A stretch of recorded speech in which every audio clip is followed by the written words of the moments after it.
Let's finish off our night making some vegan jerky. It's actually pretty easy, but you do need the right ingredients. The base of our vegan jerky is gonna be some soy curls.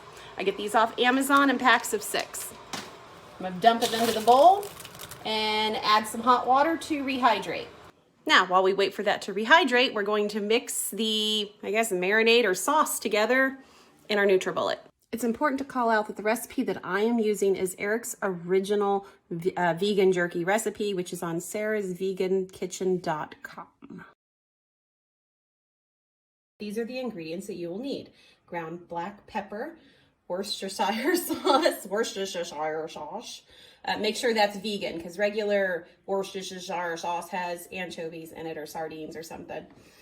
Some soy sauce, white vinegar, olive oil, liquid smoke, garlic powder, onion powder, alongside ground mustard, smoked paprika, and some sort of a chili pepper. Now the recipe does call for regular paprika and cayenne, but these are my 2 faves.